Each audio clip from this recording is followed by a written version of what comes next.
हम सुनते थे कि भगवान श्री कृष्ण जी ने सुदामा जी के 2 मुट्ठी भुने हुए चावल खाकर एक सुंदर महल बना दिया और उसको धन दे दिया। उसका गुजारा उस जीवन का खूब हो गया। पुण्यात्माओं, ये देखने की बात है कि जैसे सुदामा जी ब्राह्मण थे और अति दारिद्र थे, निर्धन थे कतई, और भगवान श्री कृष्ण जी और सुदामा जी एक ही पाठशाला में पढ़ा करते। बड़े होकर के श्री कृष्ण जी तो द्वारका में राजा बन गए, सुदामा जी अपना गरीबी हालत में ही अपना गुजारा कर रहे थे। ऐसी स्थिति होने लगी कि कई बार तो बच्चे भूखे सो जाते थे। सुदामा की पत्नी बहुत बार कहती थी कि आप अपने बताते हो कि मेरे मित्र हैं भगवान श्री कृष्ण और वो द्वारका के राजा हैं, आप उनसे कुछ धन मांग लो। सुदामा जी कहा करते थे, ब्राह्मण का काम मांगना नहीं है। यही सदग्रंथ बताते हैं, जो मांगे सो बढ़ुआ कहिए, दर दर फिरे अज्ञानी, और जोगी जोग संपूर्ण जिसका, जो मांगना पीवे पानी। नट पेरना कंजर सासी मांगत है बठियारे, और जिनकी लो लागे सतगुरु में वो तो मोती देवे उदारे। फिर भी ज्यादा कंपेल कर दिया उसकी पत्नी ने और वो चल पड़ा, फटे पुराने कपड़े। अब द्वारका में जब पहुंचा श्री कृष्ण जी के पास, श्री कृष्ण जी ने कहा, क्योंकि जैसे जाते थे रिश्तेदारों को जाते, कोई तो बर्फी ले जा, कोई लड्डू ले जाता है, पहले कसार भून के ले जाया करते थे, और कुछ व्यवस्था ठीक होने उसकी पत्नी ने चावल भून के दे दिए थोड़े से। अब श्री कृष्ण जी ने कहा, भी कुछ हमारे लिए लाए हो? उसने वाला कोली पोटली के देखा हुआ। भगवान श्री कृष्ण ने देख लिया और वो आहार किया। श्री कृष्ण जी ने पूछा कि आपकी क्या व्यवस्था है, आप परिवार ठीक है, कुशल है? तो सुदामा जी कहने लगे, भगवान आपकी कृपा से कोई कमी नहीं किसी वस्तु की। अब उधर से श्री कृष्ण जी ने देख लिया फटे पुराने कपड़े, वो जान गए थे गड़बड़ हो रही है सारी, पर यो महान आत्मा है, ये कुछ नहीं कहेगा। उधर से पीछे से श्री कृष्ण जी ने अपना इंजीनियर बुला लिया विश्वकर्मा, और सुदामा जी का महल बनवा दिया। वहां पर 5-7 दिन सुदामा जी को वहीं रखा। अपने मित्र के आप पैर धोए, स्वच्छ कर अच्छे कपड़े पहना दिए, और 7वें 8वें दिन वो चलने लगे। जब सुदामा जी कहने लगे, अच्छा मित्र अब मैं चलता हूँ, और अच्छा जाओ। अब रास्ते में आके सुदामा जी का थोड़ा दोष आ गया था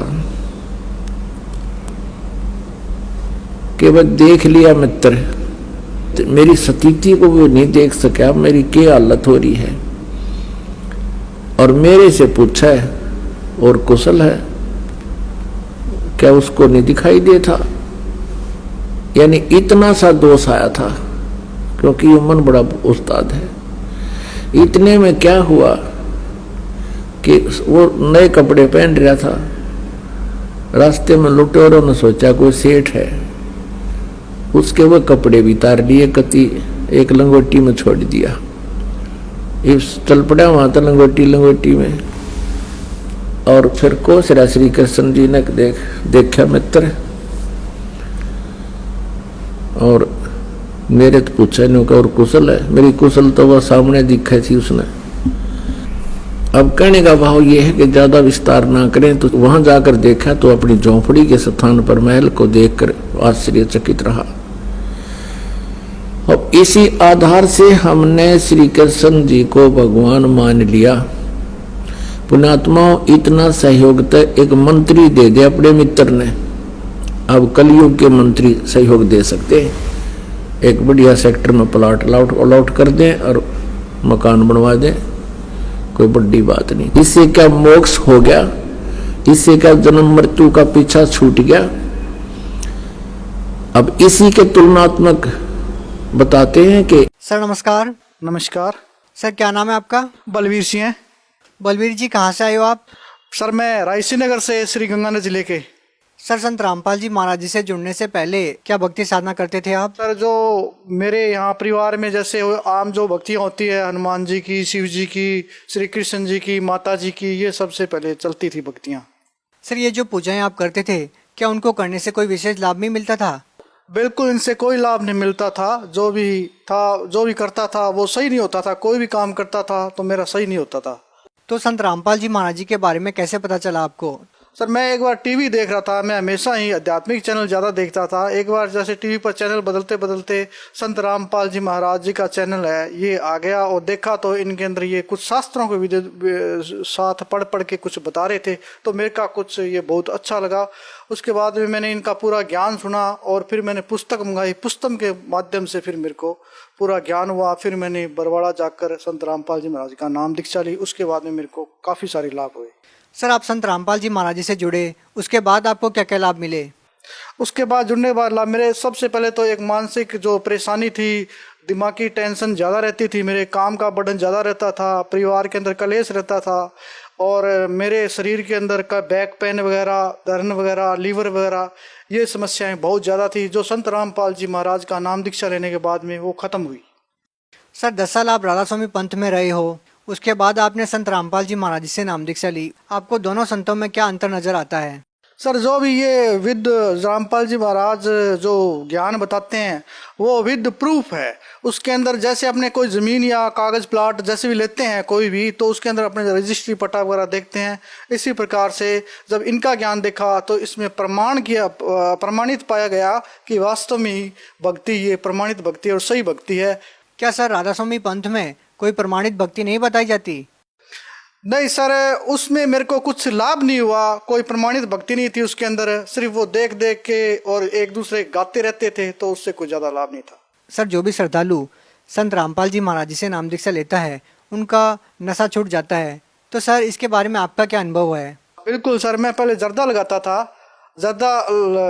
था और जर्दा में छूटता। जर्दा तब तक लगाता रहता जब मेरे को कई बार क्या टॉयलेट भी, यानी कि जर्दा लगाने के बाद में ही टॉयलेट आती थी। तो ये नाम दीक्षा लेने के बाद में मेरा जर्दा ऑटोमेटिकली छूट गया, पता नहीं कहाँ छू मंत्र हो गया। अब मैं बिना नशे के हूँ। सर आप भगत समाज को क्या संदेश देना चाहते हो? मैं भगत समाज को यही संदेश देना चाहता हूँ कि जितना भी ये हमारा जो राजपूत समाज और भक्तों को यही संदेश देना चाहता हूँ कि आओ संत रामपाल जी के शरण में नाम दीक्षा ग्रहण करो और सभी विकारों से दूर हो। बहुत बहुत धन्यवाद। सत्संग।